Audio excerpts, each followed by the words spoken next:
Dans cet épisode, je vais vous parler des films occidentaux au cinéma chinois. Je réponds à vos questions en vous présentant la Chine et le chinois tels que je les vois et tels que je les vis. Bienvenue dans La Chine, le chinois, comment c'est vraiment.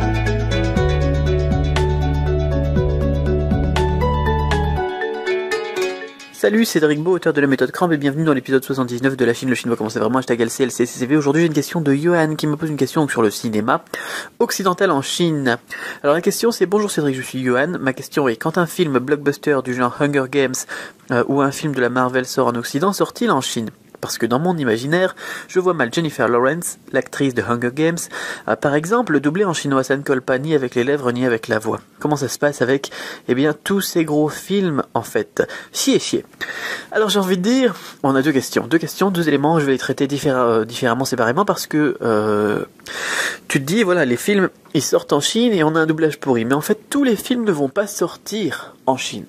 Parce qu'il faut que ça passe, la censure et les quotas. Enfin, les deux vont ensemble. D'ailleurs, ils servent des quotas pour appliquer la censure. Donc, ils mettent les quotas sur les films qu'ils préfèrent pas. Enfin, qu'ils aiment le moins. Donc, il faut savoir que ces derniers temps, au cinéma chinois, d'ailleurs, les grosses sorties, les millions et les millions d'entrées, ils ont été plus tournés sur des films, des productions chinoises que sur des productions hollywoodienne. Avant, on avait un mix des deux, on avait un équilibre. Généralement, quand les Américains ils sortaient un gros film, ça faisait un gros tableau en Chine. Et bien maintenant, non seulement avec les quotas et la censure, mais en plus aussi avec la qualité qui s'améliore, la qualité des productions chinoises qui s'améliorent et qui font des choses, ils s'orientent sur ce dont ils sont le plus forts, sur ceux... comment est-ce qu'on va dire ça ? Ils s'orientent, donc ils font des créations sur ceux dont ils sont le plus forts, sur ceux qu'ils sont le plus forts. Comment est-ce qu'on dit ça en français ? Merde. Ils s'orientent sur ce qu'ils savent faire, quoi. Donc ce qu'ils font le mieux, et ils font des super productions donc sur ce qu'ils savent faire en utilisant leurs compétences au maximum. Par exemple, nous en France, on est fort pour faire des films d'humour, mais on a quand même plein de producteurs qui vont s'amuser à faire des films policiers pourris, ou bien alors des films sentimentaux complètement nazes. Voilà. En Chine, ils ont compris que s'ils étaient forts pour faire de l'humour, ils allaient faire du coup plus de films avec de l'humour, ou ce genre de choses. Nous, on n'y est pas encore. Mais bon. Donc c'est très bien, et du coup ils font des entrées, ils font des ventes, et donc les gros films américains, ça commence à être un petit peu moins intéressant pour les Chinois. Autre chose, donc il faut savoir que des films comme Hunger Games, ça a du mal à rentrer, on va dire, en Chine. Voilà. Ensuite, qu'est-ce qu'on a d'autre ? Deuxième partie de la question.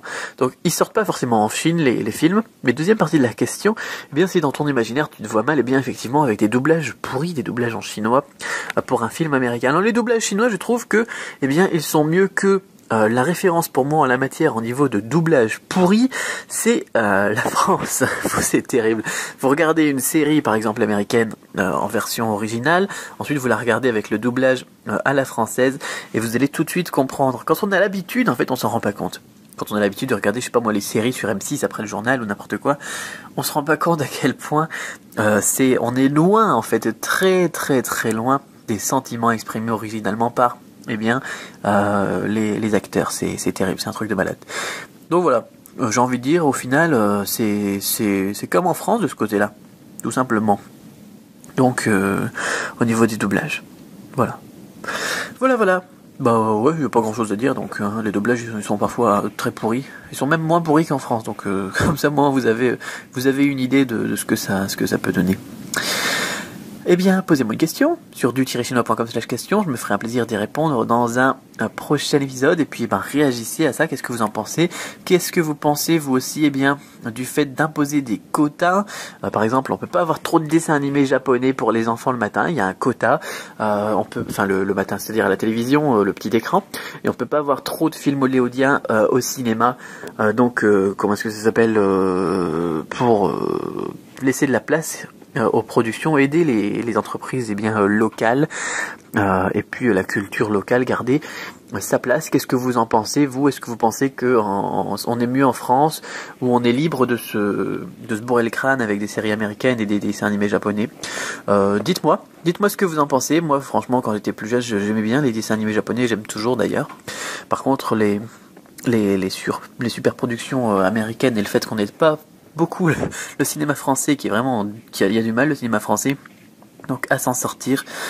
Qu'est-ce que vous en pensez? Voilà, dites-le moi sur, par exemple sur YouTube, vous allez sur épisode 79, pas 079, un épisode 79 de La Chine, le chinois comment c'est vraiment. Donc vous mettez par exemple 79 et plus loin hashtag LCLCCCV et puis vous retombez sur la vidéo, vous vous abonnez à la chaîne et puis vous me laissez un petit commentaire pour me dire ce que vous en avez pensé. Voilà, gardez l'esprit ouvert, ensemble on tue les préjugés, on se retrouve demain pour l'épisode 80.